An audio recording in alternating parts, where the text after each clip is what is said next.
Hello and welcome. I'm your host, Wayne Liu. You are listening to the Raptors Reaction Podcast, presented by Betway for all your sports betting activities, especially on a Super Bowl Sunday. Hit the QR code that you see here on the screen. Follow the link you see in the description of the podcast episode.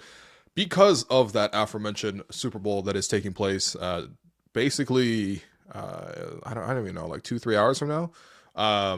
I am under strict orders from my two producers in Jerome Chang and Alex Wong to wrap this thing up as quickly as possible, especially considering the Raptors did lose 94-87, and people do have better things to do on a Sunday. I appreciate everyone for obviously tuning in. I'm going to give some quick thoughts on the game. We're going to get your questions in, and then we'll sort of turn our attention and kind of forget about this one because it was a bit of a forgettable game. Raptors fought really hard in this one. I'll say that much. Like, I want to give them the credit for the way they played. They almost played so hard that they lost two players to injury. Grady Dick, they ultimately did lose for at least this game. He left the game just before halftime after taking an Amen Thompson flying knee to the eye in transition. No foul call. But yeah, basically, like, imagine Captain Falcon against Pitt. This was like Smash Bros, basically, this game. And Grady definitely was not able to play afterwards. He did fortunately pass the initial concussion test, which is good, but we'll see, because we just obviously saw RJ Barrett leave the Raptors last week with a concussion. So hopefully it's not the same thing, especially considering that Grady was named and is one of only two representatives for the Toronto Raptors at All-Star Weekend next week. You just don't want to see Grady have to miss that because of an unfortunate play like this. So you had that, and then you had Jonathan Mobile, who left the game for a brief period because he tweaked his ankle. He was able to return, thankfully, and actually made a couple good plays down the stretch too. But it was that kind of hard-fought game. And if I had to summarize it, basically the Raptors played like the Rockets. It was Rockets versus Rockets out there. This is sort of like the way that Houston has operated all season, and they also lost a player of their own, a much bigger deal than Grady, with all due respect. But Alperen Sengun left the game in the first half as well. Just a lot of like scrappy, hard, physical play. And, I think that was actually the reason why the Raptors got off to an early advantage, was they were the ones being the aggressors. They were the ones making the plays with their hustle. And, I really enjoyed watching it. To start the game, the physicality, a couple plays, and I noticed, like, Scottie Barnes bodying up on Sengun, in the post, and then getting the rebound and then forcing a jump ball and then winning that jump ball. You had Grady Dick, who was on Jalen Green in a lot of possessions, and he pressured him hard on the sideline and got Jalen Green to step out of bounds just because of the ball pressure that he was putting under. Jonathan Mobo and Scottie, both corral Amen Thompson on a loose ball on the sideline, and Amen ultimately falls out of bounds with the ball, thinking the foul call is coming. Didn't come. It's a turnover for the Raptors. And then Sengun ultimately gets banged up. A couple plays later, it's just like the Raptors actually were really taking the fight to Houston, and that's why the Raptors were able to take an early lead. They also got a nice little stretch there from Immanuel Quickley, who had produced the majority of the Raptors offense in the first quarter. Quickley has not come under fire, really. I mean, no one's really coming under fire this season, but Quickley had started this game a lot better, and I felt like he was much more of a presence in this game as compared to like the last 3-4 games he's come back. And of course, he's been on a minutes restriction. He's coming off of the injuries. He's got to learn essentially how to sort of balance that, like find that aggression again. Anybody who's come off of an injury, you know that you have to learn to trust your body a little bit too. And especially this season with him leaving the team through 3 different injuries to date, it's just, he has not been as effective. Let's be honest, right? But the first quarter in this one, he looked great. Tonight, actually, Quickley finished with 20 points in 30 minutes. It's the most minutes he's played since coming back from injury. Very notable that Quickley was not on the floor to end the game. The Raptors played several tight moments down the stretch, but he was not on the floor for those. So I'm assuming he hit his minutes cap or something, because it wasn't like he was in foul trouble or anything, and I don't think he was injured. But yeah, the start of this game, he was super aggressive offensively. Like, he got the Raptors going with the pull-up 3 in transition. Then he drove in the lane, hit a runner against the buzzer there. Then he was able to, draw 2 shooting fouls, getting a step on his man, getting into the lane and drawing contact and getting himself to the foul line. Then he blows past Reed Shepherd, who is another Kentucky guard, and he seemed to really identify that the rookie was out there. And anytime that, he had a chance to get switched onto or hunt, Reed Shepherd, he was able to get him one-on-one and then just like blow right past him. Um, so, Quickly's offensive presence in this one was certainly felt. And I know the last game he had 10 assists, which, is also a nice contribution. Tonight he only had, I believe, 2 assists. But I do feel like the big difference in watching, he had 3 tonight, but the big difference in watching Quickly tonight was sort of like the times where he was actually able to get a step on his guy, impact the defense, sort of force sort of more late rotations. And this time, the Rockets, especially in the first half when he was going off, like the Rockets were kind of sluggish.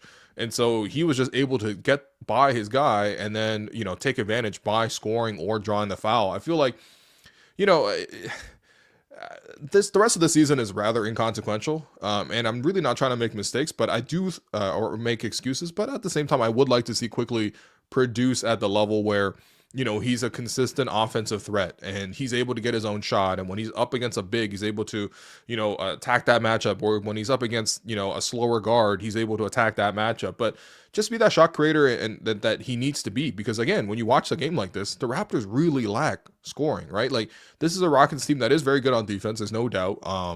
But down the stretch, especially in that second half, you saw just how little offensively the Raptors had to offer here. And of course, you don't have Jakob Poeltl, who would be a big matchup in this one for you with his size and screening. Houston's really good on pressuring the ball. You need somebody to create that separation with the screens. Ideally you have your starting center out there, or ideally you have your leading scorer this season out there, and RJ Barrett, who continues to be out. Although it's a sign that he was able to join the team on the road after being away because of the concussion protocol. So hopefully he's okay. But you really don't want to play with concussions. It's really, really scary stuff. But like, you don't have your leading scorer, right, on a night when you only score 87 points. You don't have who the Raptors just traded for, Brandon Ingram, who, again, we haven't seen him as a Raptor yet, but I think we've seen his body of work in the NBA. He is the Raptors' best scorer, even though he hasn't played on the team. When he plays eventually, he will be the Raptors' best scorer in terms of the scoring at 3 levels and the shot creation, especially for himself and others. You could really use a lot of that because, again, the Raptors offensively just could not offer that much. And I think that, like, in a way, especially after Quickly hit his minutes cap and Quickly kind of cooled off in the second half a little bit too. He finished with 20 points on 6 of 15 shooting, knocked down 3 threes, got to the foul line 5 or 6 times in a game where, again, the offense was pretty limited for both teams. I actually consider that pretty good, just based on the context of the game. But when you watched the game, you were like, wow, you just wished a couple of things. Number one, you wish that like Scottie was able to convert more of his chances. And Scottie did have a little flurry late. He was able to get to an and one. He was able to, take it strong to the basket. He hit a mid-range jumper there. So that was good. But ultimately, 15 points on 6 of 19 shooting, including 0 of 8 from 3. I think especially the threes disappearing in the way that it has is a real concern, just maybe for the season overall. I think, since Scottie's come back from the injury, and, he had missed 2 games, I believe with an ankle injury, if I remember correctly, in the middle of December. Since he's come back from the injury, he shot 25% from 3, and tonight he goes 0 of 8, so that goes even lower. And it's there's been a couple instances this season where, because the Raptors have been banged up, they needed more sort of like overall scoring and shot creation from Scottie, and he just has not really been able to meet that challenge in a lot of these games. Now, of course, that doesn't mean that Scottie can't score. That doesn't mean that we need to have this whole huge debate and whatever. I feel like people are pretty entrenched with this whole thing anyway. But again, like it just, for me, it just shows a limitation. And I want to give the Houston Rockets credit. They played hard defensively. They scrapped. They got really good on-ball defenders.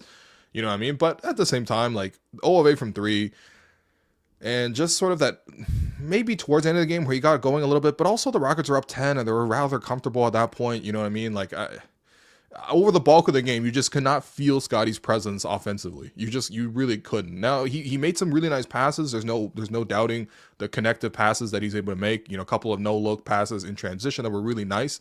And he competed defensively. He rebounds the ball hard. He was able to switch and rotate. And, there was a moment in the first quarter where after about 7 minutes, he looked so tired that he wasn't even coming up the court anymore. And the Raptors ultimately called a timeout just to get Scottie out the game. And he slumped on the bench like Chris Boucher did back in that game against the Utah Jazz, which produced that infamous meme. But like, And I'm sure that sort of like working that hard defensively is also going to take a toll on you offensively, especially draining your legs for jumpers. So, this isn't me trying to like hammer a guy without any context. I want to give all the context. At the same time, though, we've seen lots of games this season where when RJ's not out there, when, other scores are not out there for the Raptors, and quite frankly, RJ is kind of like that main scorer, but I guess you had IQ out for a long time too. Scottie doesn't have that ability to just like step in and just like create for everyone else, and just sort of like do it on its own. And I know that already starts to sort of lead to these debates of like, well, then what are we doing? Why are we building around him? I think, that's why the Raptors are building around him the way they are, right? They're trying to surround him with scores. Like you get him on a guy like Ingram because that addresses one of his biggest weaknesses. And hopefully when it sort of pushes everyone down a peg, and makes things a little bit easier for everyone else, I think you'll probably see more of a more balanced production out of Scottie because, yeah, right now when he has to do everything on defense and has to sort of lead you on offense, it's just not a good winning formula. We've seen a lot of games this season where he's really struggled offensively. And I think more importantly, it's just the threes disappearing. I know he's worked a lot in the mid-range and he's focused a lot of his game on the mid-range. There's a real progress there, and I like that. I like that he has confidence to do it too, because for me, it's not even just about the efficiency. It's sort of about the process of, can he get to a shot? Is he willing to take those shots? All those kind of things. And I'm liking what I'm seeing from that end. So, credit to Scottie for those. But I think what's ultimately going to balance and sort of give him more consistency with the scoring overall, especially in today's NBA, is just that ability to sort of like hit some threes. These aren't exactly like all pull-up threes either. A lot of these are catch-and-shoot threes. And in seasons past, he has been a decent catch-and-shoot three-point shooter to maybe even good. Last season, he started really good on catch-and-shoot threes. So like whatever rhythm that he needs to get back into, or maybe he just needs the all-star break to sort of like just reset here and just sort of like get back, into the season and finish a little stronger. But that 3-point shot is a real concern because I think over the course of 4 seasons now, we're seeing him like he's at 30% for his career on threes. And it does change a lot for you based on like, okay, if you can't hit that shot with more consistency, then it really does limit sort of your overall effectiveness. Of course, you're gonna have to play a lot more in the paint. You have to sort of work in the mid-range. He's already kind of working on the mid-range portion. Maybe getting to the paint is a little harder just because of like, the congestion around the paint, but also it's not like he has the most like burst going to the basket. It's not like, there's a sudden shift in quickness. He's changed his pace. He's mostly shooting over the top of guys or using his strength to sort of bury a guy under the rim, but that gets pretty exhausting as well. So regardless, this has sort of been the talking point for Scottie for like most of his career. So, obviously right now this is not a good moment for him offensively, but this is also part of that development period. And if we come out of the season just being like, look, we gave you every opportunity to try to be effective offensively and it just couldn't happen, then it is what it is. Then you readjust and go from there. I think the other portion is I wish the Raptors just had more 3-point shooters in general. In this one, you really saw a huge struggle from a guy like Jonathan Mobo, who, credit to him, he's developing, he's young, and he's more willing to take the threes, which is great. Last game, I think he knocked down 2 of 2 from the corners, which was great. This game, he went 0 of 6 from 3. The Rockets were completely ignoring him. And, the one thing I did like was that he took the shot that was there, because I think it's worse to turn the shot down. But 0 of 6 from 3, again, made it a lot more difficult for guys to drive. Ochai Agbaji also 0 of 3 from 3. Chris Boucher 0 of 2, or 0 of 3 from 3. Jamison Battle 0 of 2. Like, you just didn't get Grady, who's your 3-point specialist. Obviously left that before halftime, but still 0 of 2 from 3. You just didn't get that sort of like relief from the Raptors having done all this hard work around the basket, and they just weren't able to sort of capitalize off of those. And I think that like, yeah, I mean, this team could definitely use some more scoring. 8 of 42 from 3 is 19%.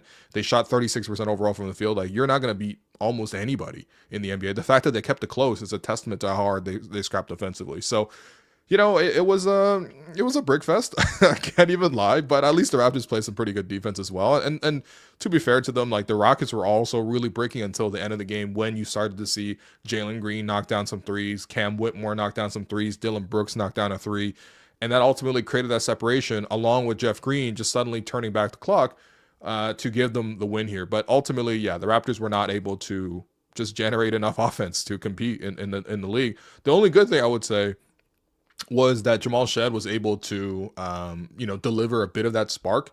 And he's been really, really fun to watch of late. I mean, it's obviously a huge vote of confidence from their front office when they not only draft you, but they're like, midway through the season, your main competition, we're just going to let him go. And Davion Mitchell sent him to Miami. Again, no hard feelings, whatever. Like, he was a great pro for the Raptors, and he played really well. And quite frankly, the Raptors won the majority of their games with Davion starting this season, and he's been great. But, they believe in Jamal. And you start to see the confidence start to play through Jamal now. Like, he's really confident from three now. 2 of 3 from three. He's more accurate from three, but he's able to use the quickness and burst to sort of be more involved offensively. I like that late clock situations where, if you're a point guard and there's a shot clock and, the play that you envision doesn't really happen, or you're not getting set up and organized, whatever, it's always incumbent on the point guard to then ultimately probably, 10 times a game, create something at the end of a clock, just be like, okay, we got to salvage something.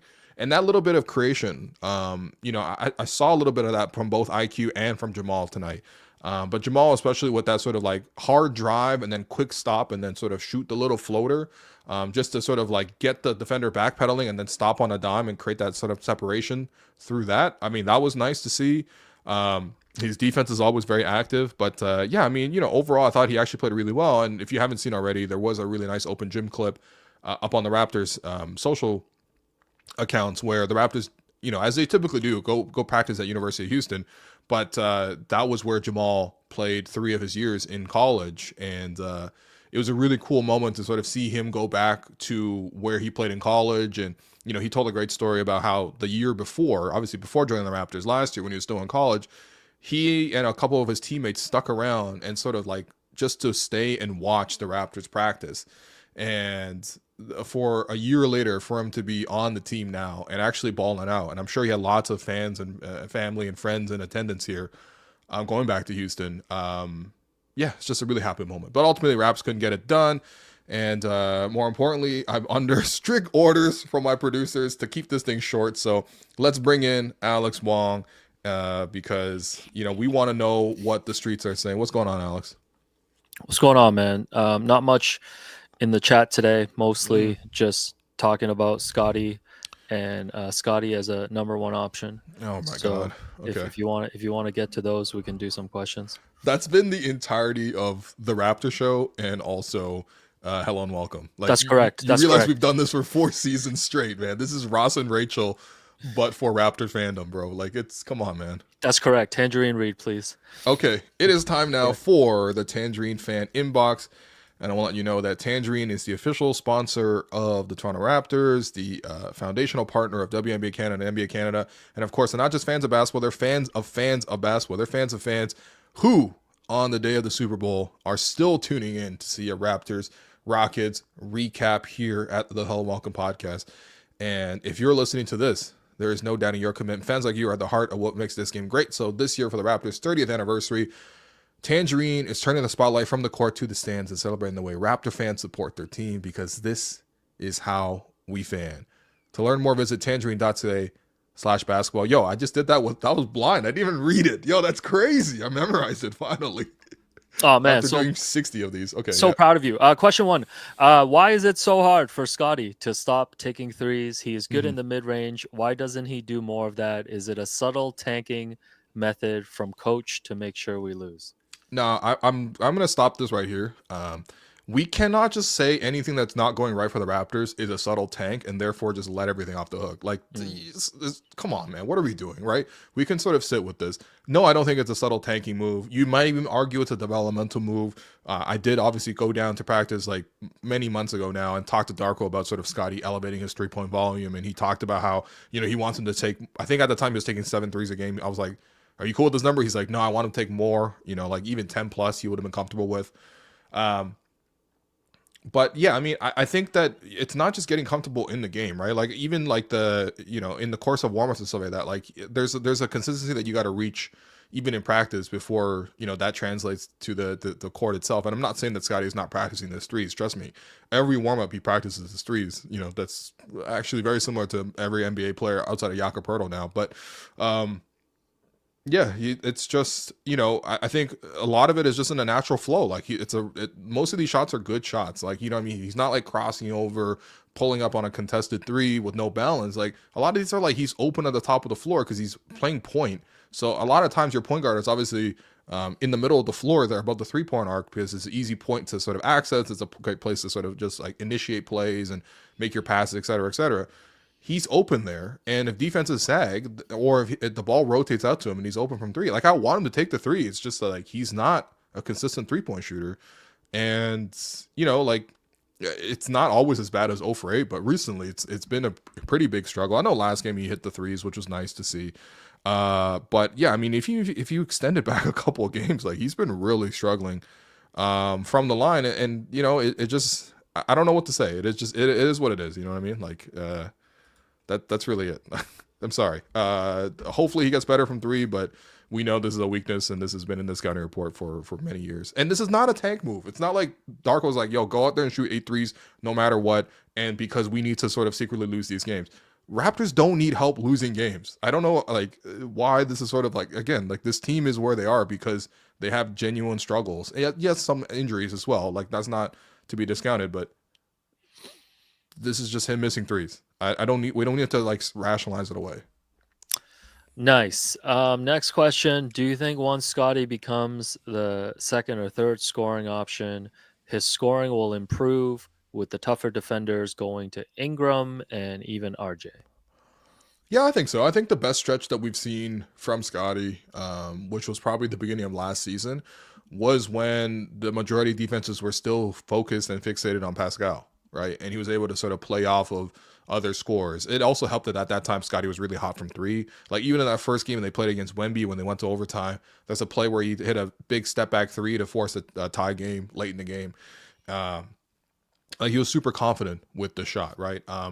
But yeah, I mean, I do think that like, Scottie is going to be a guy who sets the table for people, maybe plays the point guard position, but also at the same time is mostly looking to get other guys in their spots. And I think that like him and RJ have demonstrated a pretty good ability to play off of each other this season. I think that they both make each other better this year.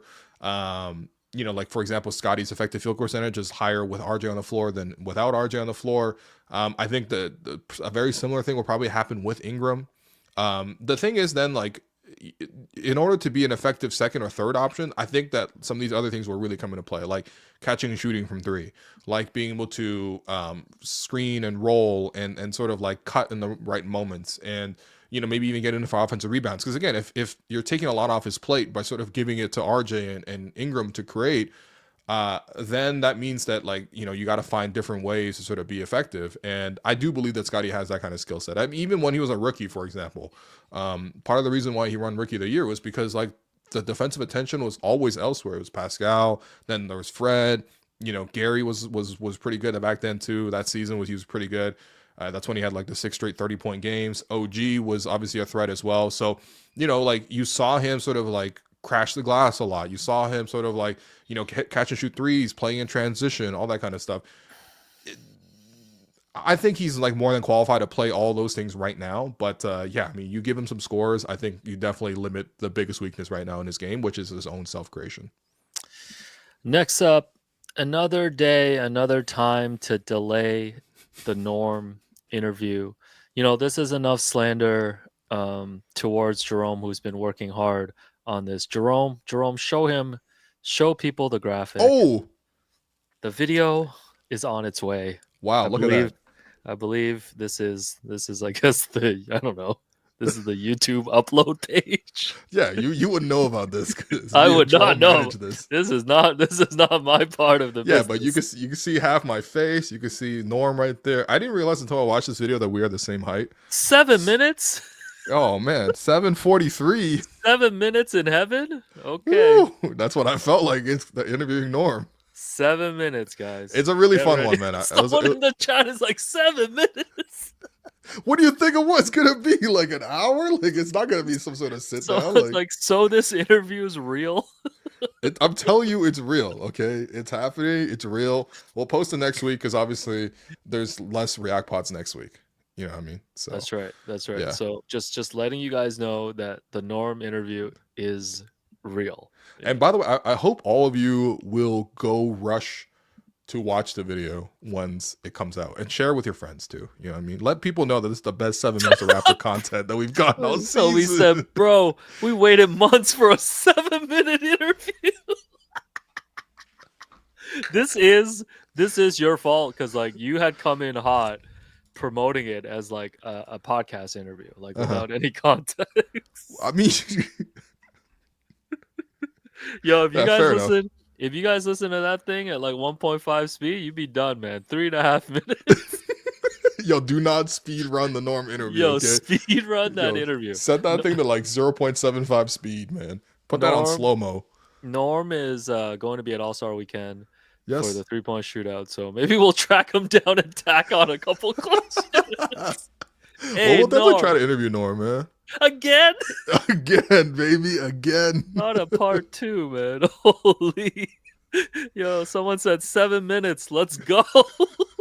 What do you think it was, man? R. Kelly trapped in the closet? Like, it's not gonna we- be a 45-minute we don't- drama. We don't reference that, homie. Yeah, he's around canceled. here. He's canceled. Come on, man. He's hard canceled.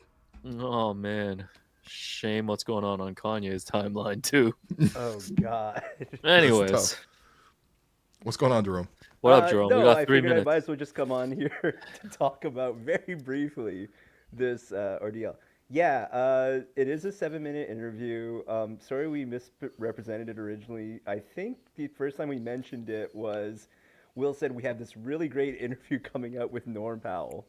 And based on like all our previous interviews, that would imply that we had a full episode on the way.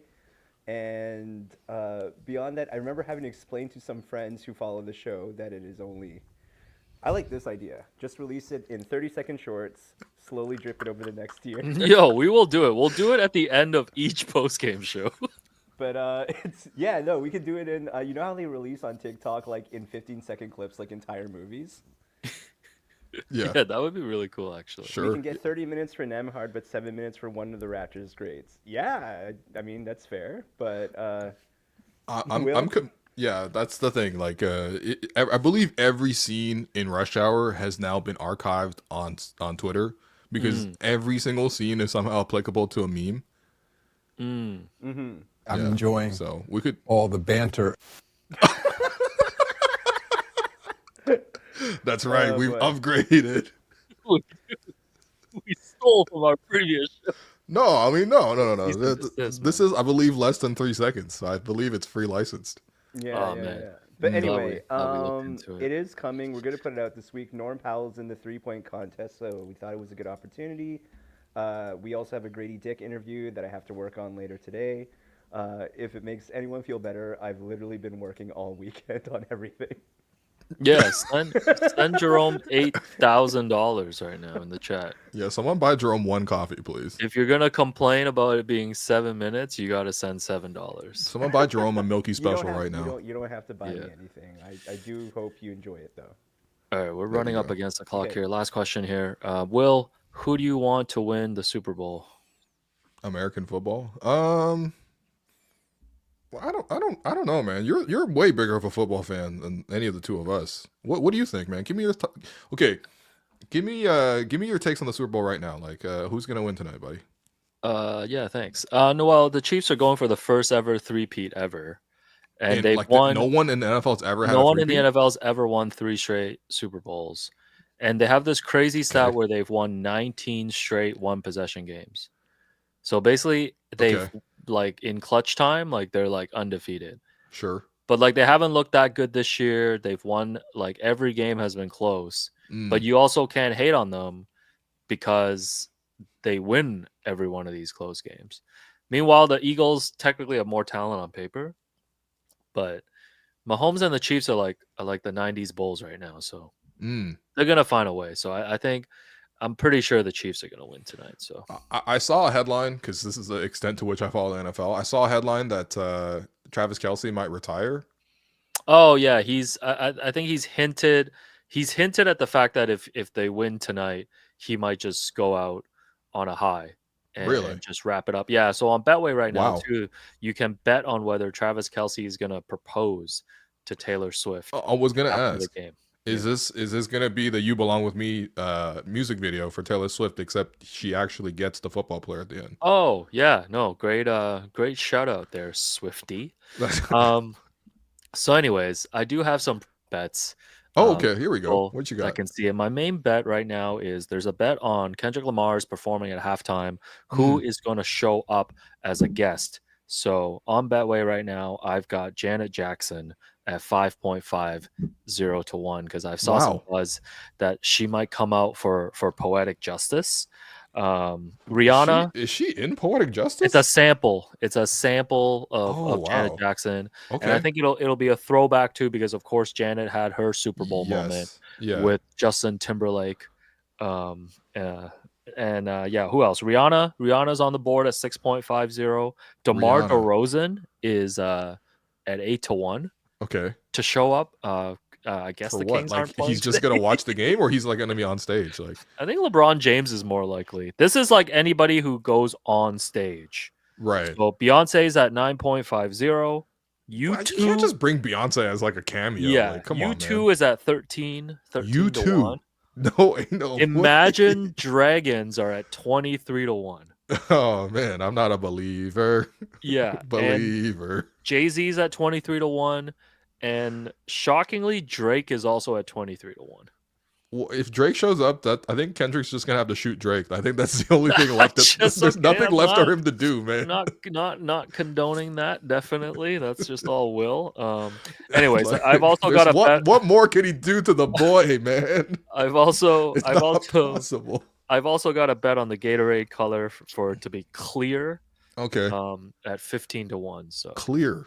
yeah, so Yeah, that's I'm just throwing some Hail Marys up here, but there's some great prop bets yeah. on Betway if you want to check it out. Of course, people watching live right now Mm, still got about an hour. You know, it's the usual stuff: Yeah. coin flip, national anthem, first you. touchdown score, all that stuff. So I love the fact that you put the 30 cents on these. well. Show the clip. Gerald, put that thing back I don't up know. there, man. I don't know. Look if at this. you Look at this know. thing. It says 30 cents for each of these. Yeah, it's I'm Timu get rich or die trying, man. Yeah, I'm 30 cent. Yeah, I'm 30 cent. This is my this is Your my hate get it. 350 return or This is die my trying hate it right or now, love man. it, man. This is my hate it or love it, man. Yeah, for people that don't know, I have $1 left in my Betway account. So Okay. Well, I'm it's- hanging. I'm hanging. it's not because of your sports predictions. It's because you're apparently not that great at blackjack. Although I've seen you do really well at blackjack in Vegas. So No one's good or bad at blackjack. You know, you just play the way you should play. fair. And then you let the BJ gods, the blackjack gods, What? decide. Yeah. So, anyways, I think we should hit this commercial break and then give out some awards and stuff. Let's go it. Let's do it. It's the 30th anniversary, and our friends at Axe are joining the celebration with a limited edition collection that's as original as the Toronto Raptors themselves. The collection includes 3 essentials to keeping you fresh. The body spray features 48-hour high-definition scent, blending sea mist and grapefruit to keep you unstoppable throughout the day. The deodorant stick is perfect for staying confident, with a scent that keeps you smelling irresistible while showing your Raptors pride. And the body wash delivers a luxurious lather that leaves you feeling clean and smelling astonishing after every shower. For over 40 years, Axe has drawn on body spray research and the expertise of the world's leading perfumers to craft quality fragrances and help people feel confident in their own skin. Find the Axe Toronto Raptors 30th Anniversary Limited Edition collection at all major retailers, Walmart, Shoppers Drug Mart, and Real Canadian Superstore. But act fast because it's only available for a limited time. Celebrate the milestone with Axe and the Toronto Raptors. Channel the freshness, energy, and unstoppable spirit of our local champions, because smelling great is always a slam dunk. A slam dunk. Sorry, man. Why'd you I cut can't off the say anything. commercial, bro? I love that. I can't love say, it. can't say anything, but the chat is cracking me up. The chat is cracking you up. We cannot show any of these comments Nope. on there, but it is time now for the freshest play of the game presented by Axe. And this play comes in the second quarter. Raptors are up 8. Jamal Shead gets himself into a bit of trouble, a little overeager, drives into the crowd, loses the ball amongst 2 Rockets. The Rockets try to spark the fast break. They throw it up. Jonathan Mobo, though, intercepts the pass, and all of a sudden it turns from a transition going the other way to a 3-on-1 break for the Raptors. But the only issue is there's only 3 seconds left because Jamal had turned it over and the Rockets were not deemed to have full possession. So it's a 3-on-1 fast break, but the Raptors only have 3 seconds. It's only Dylan Brooks to beat. Mobo flips it to Ochai Agbaji on the left baseline, and Dylan Brooks rotates over because he's like, okay, you got to take the shot. The shot clock's about to expire. Ochai does probably the best pass of his career because you don't typically think of Ochai as a passer. Despite it being less than a second left, he flipped it behind his back, threw a bounce back behind his back to Jamal Shead, who had recorded the initial turnover. And Jamal went up for a super quick layup, literally just barely beating the buzzer. But that was your Axis freshest play of the game. All right, bro. The Super Bowl is on very soon. I know this is a very important moment for all of us culturally, so we'll have to enjoy. Do you think? By the way, do you think people are gonna love this Kendrick halftime performance? I feel like Kendrick doesn't necessarily have like anthem stadium like kind of hits, but you know what I mean. But No, I think it'll be good. Might be asking kind of the wrong audience right now because I know obviously lots of people in Toronto are still tapped in Team OVO, yeah, and so I don't think we're getting I think we're getting a bit of a biased take. But I'm enjoying yeah, I mean, okay, all the banter. I've I've come to respect Kendrick's work more too. Like over the past year, like I've notoriously been like not a huge Kendrick fan, but yeah, starting to come around, respect his work. Not even like just the diss track, just his overall catalog. Nah, this is just because Kendrick beat Drake, and now you have to be on the winning side, bro. Admit Oh it. yeah, that's fair. I mean, admit it. You hated Kendrick. What do you mean? by the way, You said this guy was the Nas of his generation, and not in a positive way. Come on, bro. Rescinding. I might have to go back to Inglewood or whatever. Rescinding my Los Angeles Lakers pick because we no longer have Mark Williams. Oh, okay. Wow.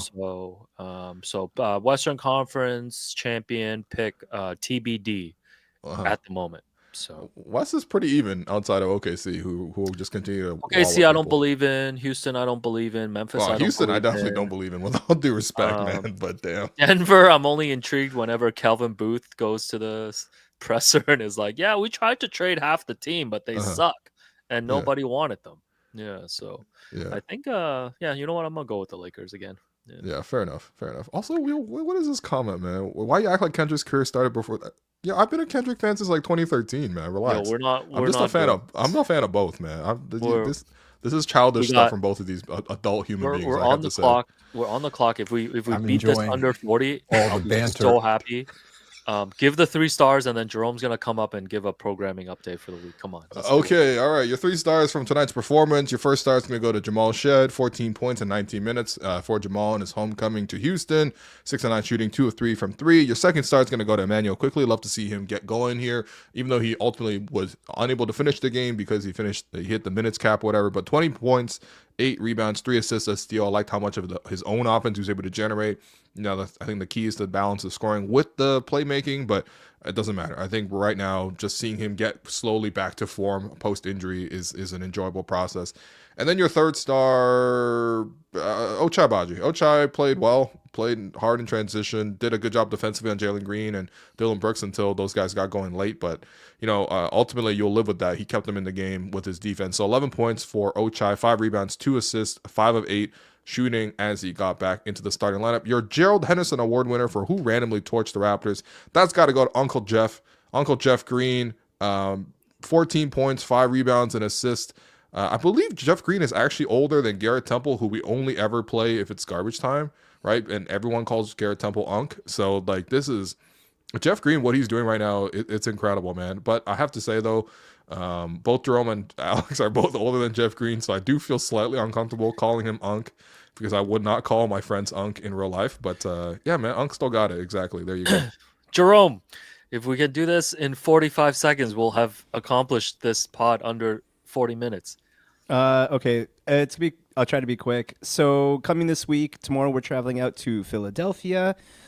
In Philadelphia, we are covering the away game for the Raptors game. We'll do a react pod from there. We're also going to shoot some content while we're out there, so you'll get a peek at everything that we're up to in Philadelphia.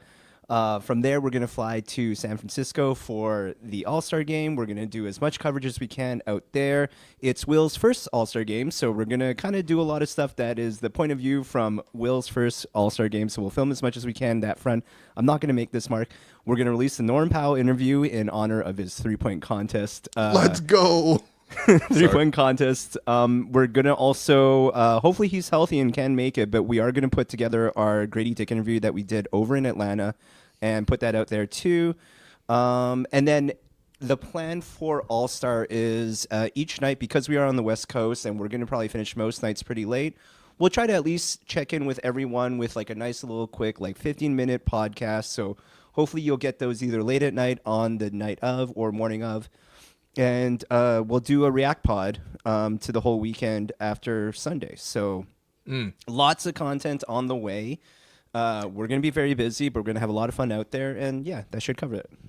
Wow. Oh, also the Cleveland Cavaliers are playing in between, and I guess Will's going to do a React pod for that. Yeah, I believe I'm going to watch that game on the plane and Sure. just give you a hot 15. I mean, Raps losing that game. Let's be honest, man. Let's be 100% honest. We are losing to the Cavs. Make sure when the Norm video comes out, I want everybody in the comments to say that this is the best 7-minute interview that they've ever watched. Yeah. That's the go-to line. I want you guys to hit the like and all that. Make sure you share with everybody. We got to make this Norm interview an event. That's right. The biggest thing possible. But Yeah. we appreciate everyone for watching. Speaking of events, the Raptors are over now, and the Super Bowl is going to be on soon. So we're going to say just good night from Toronto, and hopefully you enjoy your Super Bowl festivities. Stay safe out there, and yeah, we'll see if Travis Kelce proposes to Taylor Swift tonight. What a weird place America is. So thanks everyone for listening. This has been the Hell Wonka Podcast presented by Betway.